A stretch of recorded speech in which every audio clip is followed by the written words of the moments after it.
Isang bagay na mas importante pa kung paano ka sumasamba sa Panginoon. Isang bagay na mas importante pa kung paano ka maglingkod sa Diyos. So ngayong episode na ito, pag-uusapan natin, ano nga ba yung bagay na mas importante sa Panginoon na makita niya higit sa kung paano ka sumamba, paano ka tumalon, paano ka sumigaw, o paano ka magbigay ng talento mo sa Kanya. So welcome to this channel. Una po sa lahat, gusto kong pasalamat sa inyo sa pagsuporta sa aming episode na ito.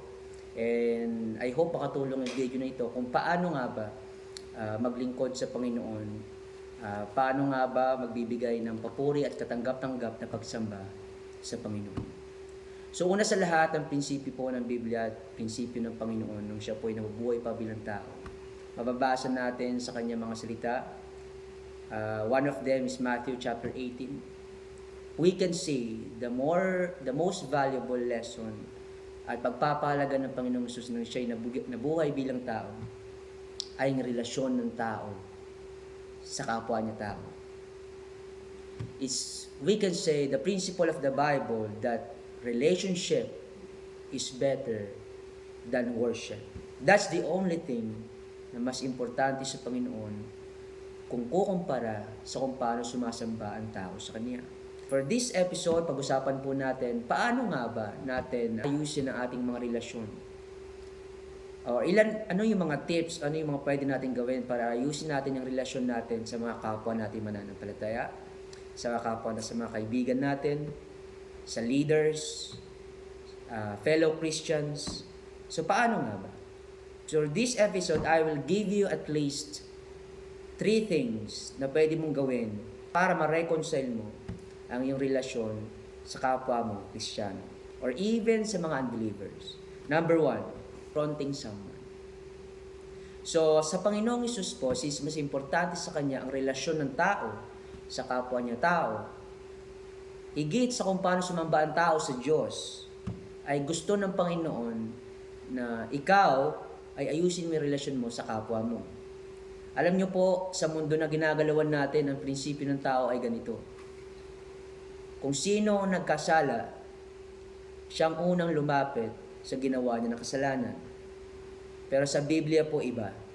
Sa prinsipyo ng Panginoon, kung sino yung ginawan na mali, ikaw ang magkusa at magsabi sa kapwa mo na nagkasala sa iyo na may problema siya. Napaka-unfair, di ba? Na parang ikaw na nga yung ginawa na mali, ikaw pa yung kusang magsasorry. Ganun po ang Biblia, mga kapatid. So sa mundo natin, kung sino yung nagkasala, siya dapat yung hinihintay natin magsorry. Pero since mga anak na tayo ng Panginoon, and we have the Holy Spirit of God, and if we really have the fruit of the Spirit, kailangan meron tayong pagkukusa na mag-reconcile ng ating mga conflicts, quarrels, at mga gap natin sa ating pong mga kapatid or even sa mga unbelievers because we have the fruit of the Spirit. So now, ang gagawin mo ganito. Kapag merong tao nagkamali sa iyo, may nagawang kasalanan, ikaw yung kusang lumapit sa kanya kahit siya may kasalanan sa iyo. Because the Lord will be glorified at siya ay magagalak at bibigyan ng kapurihan kung gagawin mo yon. Well, kung di kanya patawarin, okay lang. Kung di siya mag-sorry sa'yo, okay lang. Ang importante, ginawa mo yung part mo. Number 2 na pwede mong gawin kapag ikaw ay merong conflict or merong gap ang yung relationship sa kapatid mo or sa kapwa mo or sa pamilya mo. Bring someone na magsasabi ng pagkukulang ng kapatid mo. So sa unang step, mga kapatid, ay kung hindi yan effective at hindi nag-take ng action ang tao nagkasala sa iyo, ay you can go to another level, which is number 2. Bring someone with you na magsasabi kung saan nagkulang ng kapatid mo. Listen to me, mga kapatid. Huwag natin to gagawin with the intent and motive na i-condemn natin ang ating mga kapatid because we will do this para magpatuloy sila sa Panginoon at malaman nila kung saan sila nagkukulang at nagkakamali. So, we will do this genuinely and correctly because maraming mga tao ginagawa ito sa maling kaparaanan, gagawin nila, i-correct nila yung tao. Sa harap na rin na maraming tao, which is wrong. But we can disclose someone's mistakes in private, na kung saan mararamdaman niya na mahal mo siya, importante siya sa iyo. Kaya nga lang nagdala ka ng isang mong kaibigan para maging proof or witness, dahil nung unang sinabihan mo siya, hindi siya naniwala na meron siya pagkukulang sa iyo. Pero alam nyo, sa una pa lang na tip natin kung paano magagawin to, ay most of the time, ay yung tao ay naiko-correct niya na kung saan siya nagkulang. But the level 2 or the number 2 tip is para yan sa mga tao na hindi gumawa ng action na tama na yung pagkakamali na. Number 3. So sa number 3 na ito, pwede mong gawin ay bring another or make it to the public or even sa congregation, sa iyong mga classmates, mga na mag-witness sa kanyang pinapakitang character or attitude without the intent and motive na condemn siya, tapakan yung pagkatao ng kapatid mo. Hindi yun ganon. Kung gusto mo lang mangyari, dahil hindi siya naniwala sa unang sabi mo sa kanya at sa isang tao na dinala mo sa harapan niya na magsabi rin ng pagkakamali niya, ay humiram ka lang ng another witnesses na magpo-prove na kailangan niya na baguhin yung pagkukulang niya. Now, for the last session, for the bonus session, I will give you a bonus tip.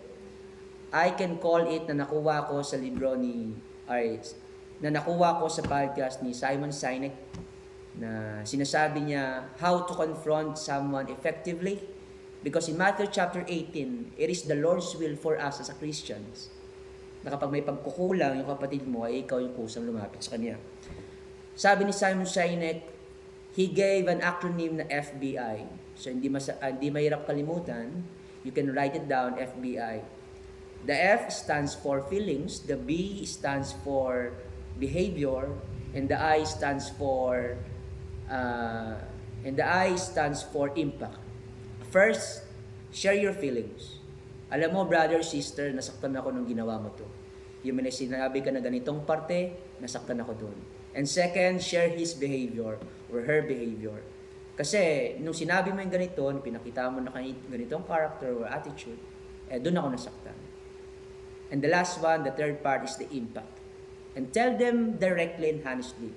Since he is a special friend or importante siya sa iyo, sabihin mo, since importante ka sa akin, kaya ako ito sinasabi. Pero kung itutuloy mo yung ginagawa mo na yan, what impact? Baka mawalan yung tiwala ko sa iyo, or hindi na kita pansinin sa susunod. So, that's a bad impact. And believe me, lahat ng sasabihin mo na yan, na nagkukulang na mga kaibigan mo, na nagkakamali sa iyo, lahat sila sasabihan mo ng ganyan. Wala pa akong na-experience na sinabihan ko ng bagay na ganyan na hindi sila nabago. And let's do it for the Lord. Gawin natin to reconcile our relationships, because Jesus said that relationship is better than worship. So yun lang mga kapatid. So thank you for this episode. I hope meron kayong natutunan. At kung meron kayong mga katanungan at meron kayong mga ideas na tingin nyo kailangan natin pag-usapan for this channel or for this episode, ay malaya kayong mag-comment sa baba ng section na yan, or directly PM me or message me para malaman ko kung ano yung mga comments yun. Napaka-importante sa akin yan at gusto ko silang basahin. And you can also support and help us by subscribing this channel or share this video sa mga kakilala mo na kailangan nila yung ganitong message. So yun lang, God bless. Salamat po sa inyo. Salamat sa panonood ng episode na to. Pagpalain po kayo ng ating Panginoon.